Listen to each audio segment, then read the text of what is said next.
اہل سنت نعرہ تکبیر اللہ اکبر رسالت یا رسول اللہ۔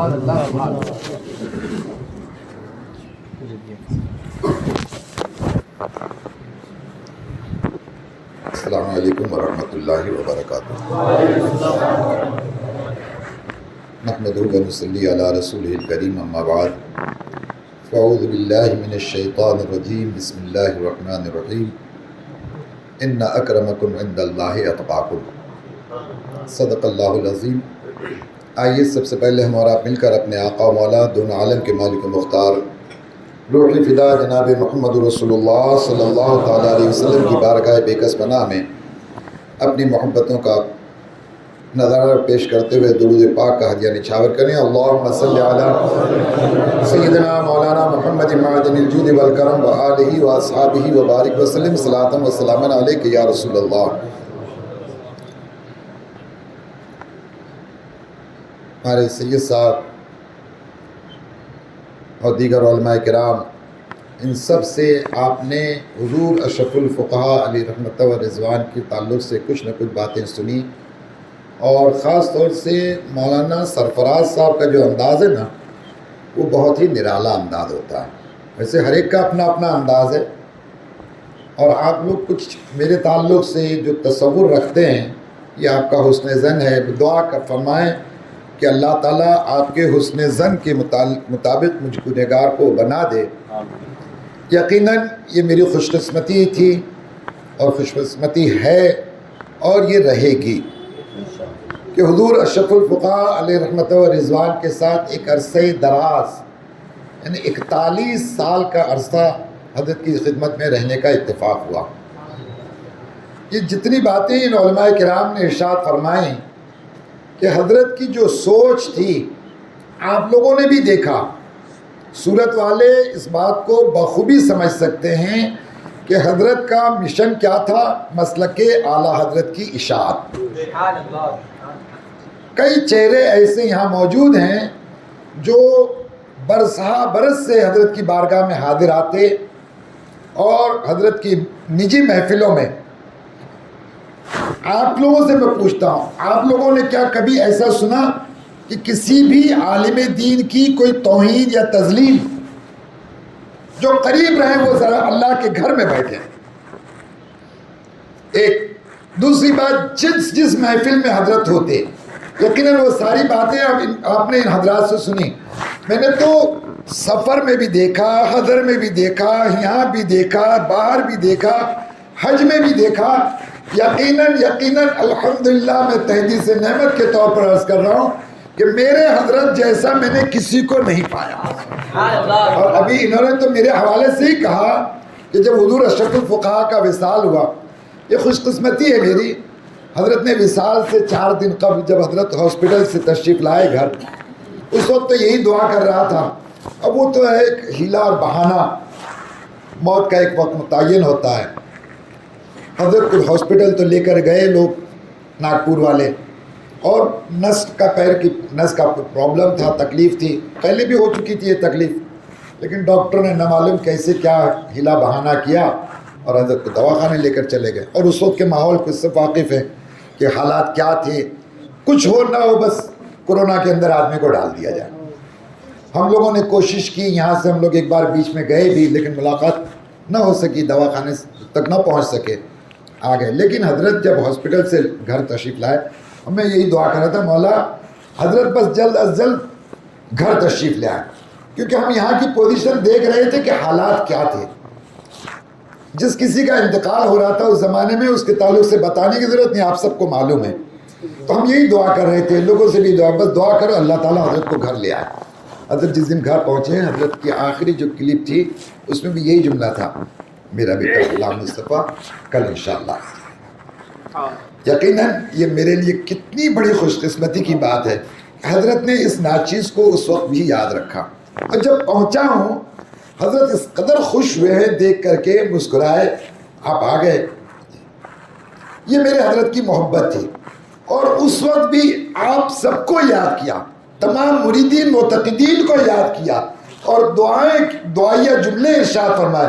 4 دن میں کوئی گفتگو تو ایسی نہ ہو سکی کیونکہ آکسیجن وغیرہ لگا ہوا تھا، ابھی حضرت کا جو معاملہ تھا نا، میں نے اپنی زندگی میں کبھی ابھی حضرت سے آپ نے سنا کہ نمازوں کی پابندی کا عالم، یہ بس کا معاملہ ہو، ٹرین ہو، چلتی ٹرین میں نے کبھی حضرت کو نماز پڑھتے نہیں دیکھا.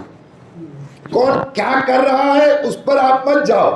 آپ سے میری گزارش ہے، حضرت کے مریدین معتقدین، اور اگرچہ مرید نہ بھی ہو، اہل سنت ہو، ایک عالم دین، عالم ربانی، عالم حق، جس کا یہ قول و فعل رہا ہو، جس کا یہ عمل رہا ہو، اس کی زندگی کو اپنے لیے نمونے عمل بنا لو، انشاءاللہ آپ کی زندگی بھی بہتر ہوتی چلی جائے گی.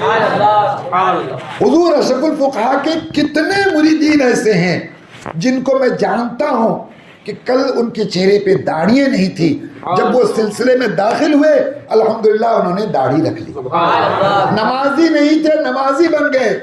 نگاہ ولی میں یہ تاثیر دیکھی، بدلتی ہزاروں کی تقدیر دیکھی. دوسروں کی کیا بات کروں، میں اپنی بات کرتا ہوں. جب تک بکے نہ تھے تو کوئی پوچھتا نہ تھا، تم نے خرید کر مجھے انمول کر دیا. یہ میرے حضور اشرف الفقہا کا فیضان ہے. میں مرید حضور امین ملت کے والد حضور حسن العلماء سے ہوں، لیکن یہ میں یقین کے ساتھ کہہ سکتا ہوں، آپ کو بھی ایک ذہن دے رہا ہوں کہ کسی بھی مرید کو جو کچھ ملتا ہے اپنے پیر سے ہی ملتا ہے. یہ اور بات ہے کہ میں اگر ان سید صاحب کا مرید ہوں، اگر ان سے براہ راست نہ لے سکا اور یہ رخصت ہو گئے تو انہوں نے مجھے ان کے حوالے کر دیا کہ غلام مصطفیٰ تم کو میں اس عالم دین کے حوالے کرتا ہوں، تم اس کی خدمت کرو، تم کو یہاں سے جو ملے گا میرے ہی در سے ملے گا. اور میں نے حضور اشرف الفقہا کی حاضری میں بھی کہا، سرکار امین ملت کی بارگاہ کی حاضری میں بھی، میرے گھر کے پاس میرے بچے کے عرس فاتح چہلم کا پروگرام تھا، میں نے اس وقت یہ کہا تھا، یہ خانقاہی حضرات تشریف فرما ہے، میرے پیر حضور حسن العلماء نے حضور اشرف الفقہا کو حوالے کیا غلام مصطفیٰ کو، اور کیا کہہ کر، وہ دلی بات ہے، زبان سے کہنے کی ضرورت نہیں، انہوں نے سونپ دیا، لو مجیب اشرف یہ غلام مصطفیٰ کو تمہاری خدمت میں دے رہا ہوں، تم اس سے سوارتے چلے جاؤ، میرا فیض ملتا چلا جائے گا. اور یقیناً میرے پیر و مرشد کا فیض حضور اشرف الفقہا کے ذریعے مجھے بے پناہ ملا.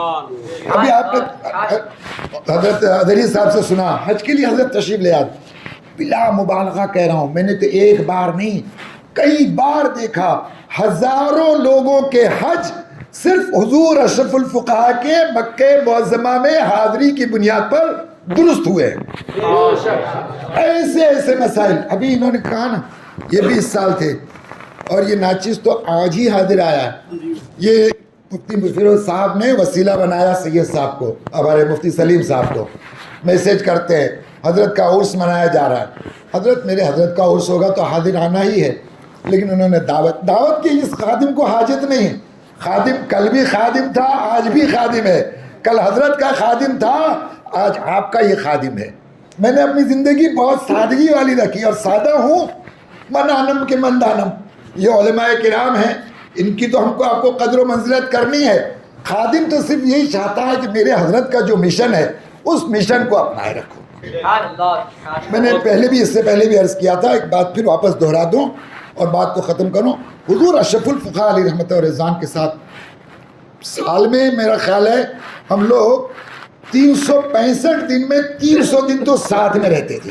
60-65 دن میں یہاں ہوتا، کبھی ایک دن کے لیے آیا، کبھی 2 دن. نڑیاد احمد آباد پروگرام ہوتا، رات میں پروگرام کر کے نوساری آتا، نوساری سے سورت آتا، پھر شام کو پروگرام میں پہنچ جاتا. خدمت کرنے کا ایک جذبہ ہوتا ہے آدمی کا، تو خدمت کر رہا تھا. تو میں نے یہ دیکھا، ایک دیہات میں ہم لوگ گئے، اور ایسا کئی جگہ ہوا. مولانا صاحب تشریف لائے، سب لوگ ملاقات کے لیے آتے نا حضرت سے، ابھی ہمارے یہاں آتے تو ہم لوگ بھی ملنے جاتے تھے.